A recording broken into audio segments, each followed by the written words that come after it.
Next, we're going to talk about how to find the area of a surface of revolution. And this is similar to a solid of revolution, except we're not taking a region and revolving it. We're just taking a curve, and we want to find the surface area of it instead of the volume. So we've got this nice little curvy shape here, y equals f of x, and we're taking that shape and we're revolving it around the x-axis in this case. And you can see it forms this lovely vase type shape. So the definition of a surface of revolution is basically this. We take this curve and revolve it around a line. We're going to use as our reference a line segment revolving around an axis, which we can form what's called the frustum of a right circular cone. I know that's a weird sounding word, but it's just a shape that looks like this. If you want to think of it as like a almost like a circular trapezoid type shape, I don't know. But it's basically it's a cone with its nose cut off, if you want to think of it that way. And the lateral surface area of this particular shape is S equals 2 pi RL, where L is the length and R is the average of the two radiuses on either, or radii on either end. So that would be the surface area of that.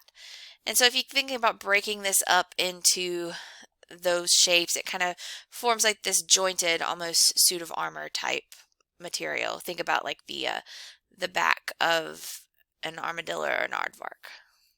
I guess that would be an armadillo. We can estimate the lateral surface area using a series of these shapes connected together, and we've been doing this basically with discs and washers and all of that. It's just instead of volume, we're looking at the surface area. And of course, you want to have as many of these tiny little shapes close together as possible, because the more of those you squeeze in there, the smoother that curve gets. So this leads to a limit, which becomes a definite integral. And there's two different versions of this. If we are revolving the graph of f about a horizontal or a vertical axis where y is a function of x, s will be 2 pi times the integral from a to b of r of x times the square root of 1 plus f prime of x squared dx. Notice that's that same 1 plus f prime of x squared that you had in the arc length formula. It's just got an r of x out front. Or if everything is solved in terms of y, then you would have the r of y version. In either case, your r is the distance between the graph of f and the axis of revolution. So whatever that happens to be for your particular function, it might be x or it might be y. It just kind of depends. So we'll take a look at several different examples. Now, sometimes you may see the formula written as capital S equals 2 pi times the integral from a to b of r of x ds, and that was actually a little s. Or you might see s equals 2 pi times the integral from c to d of r of y ds. And all they've done here is they've just replaced this whole section of the formula with ds, because that is the arc length parameter. So on this example, we've got f of x, y equals 2 square root of x, and we're trying to revolve it around the x-axis. So for this one, we want to find f prime of x. So f of x is 2 square root of x, or 2x to the 1/2 power. So f prime of x will be 2 times 1/2 times x to the negative 1/2 power, or 1 over the square root of x. We know that capital S is 2 pi times the integral from a to b of r of x times the square root of 1 plus f prime of x dx. So we found our f prime of x. We have that part. We need to figure out what r of x is.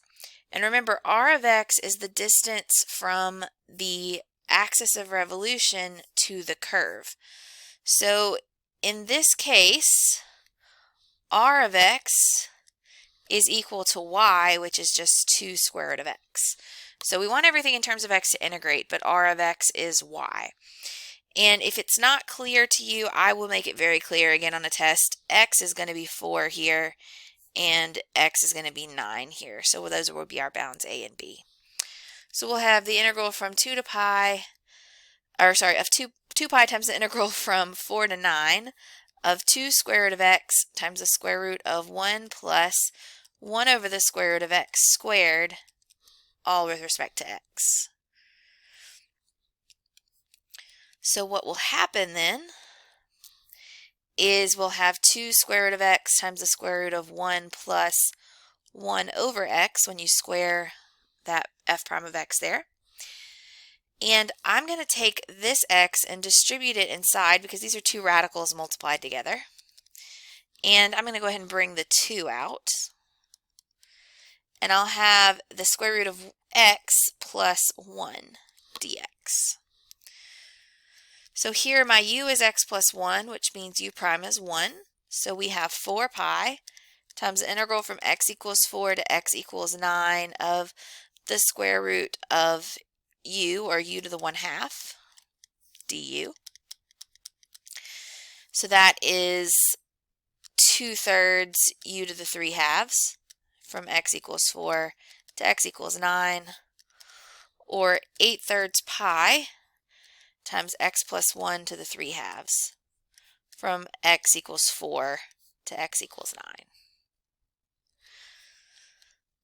So I'm going to have, let's see, x plus 1 to the 3/2 is 10 to the 3/2 power minus 5 to the 3/2 power when I plug in the 4, or 8/3 pi times 10 square root of 10 minus 5 square root of 5.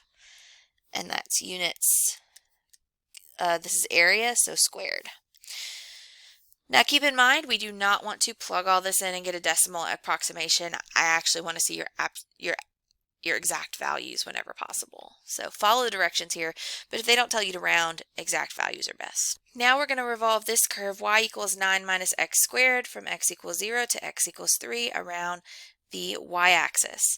So first of all, my f prime of x, I know I'm going to need that, is minus 2x. And the distance from my axis of revolution to the curve. Now this one's a little different. Last time we had a horizontal axis of revolution. This time we have a vertical one. So my distance here is actually x. It's not the function. So s is going to be 2 pi times the integral from a to b of r of x times the square root of 1 plus f prime of x squared, which is 2 pi times the integral from 0 to 3 of x times the square root of 1 plus negative 2x squared dx. So that's x times the square root of 1 plus 4x squared dx. Now this one's nice because u is 1 plus 4x squared, making u prime 0 plus 8x. And I have the 8 I need, I have the x I need, I just need an 8. So I'm going to multiply by 1 on the inside and divide by 1 on the outside to cancel it out. So this gives me pi over 4 times the integral from x equals 0 to x equals 3 of u to the 1/2 du. Remember, this and this together form my du. So that is pi over 4 times 2/3 u to the 3/2 when I integrate that from x equals 0 to x equals 3. And I get pi over 6, because I cancel some stuff here, times 1 plus 4x squared to the 3/2, and that goes from 0 to 3. So when I plug these in, I'll have pi over 6. We'll have 1 plus 4 times 3 squared minus 1 plus 4 times 0 squared. And those are each to the 3/2. So I get pi over 6 times 1 plus 36 is 37 to the 3/2 minus 1 to the 3/2. Or pi over 6 times 37 root 37, apparently that is not pretty, minus 1, and that's going to be units squared. And that will be my answer. One more of these because I just want to show you something nice that can happen sometimes. This one happens to be a straight line, y equals 3x. So my f prime of x then is going to be 3. And our function is y equals 3x. We're going about the x-axis. It wouldn't hurt to at least graph this. So we would have the y equals 3x line, which looks like this. And we are revolving around the x-axis, so this way. So this is my f prime of x. My r of x is going to be whatever the y value is, and that happens to be the function 3x. So s is going to be 2 pi times integral from 0 to 3, because those are the bounds we were given, of 3x times the square root of 1 plus 3 squared dx. And you'll notice what ends up happening here is this is the square root of 10. It's just a number.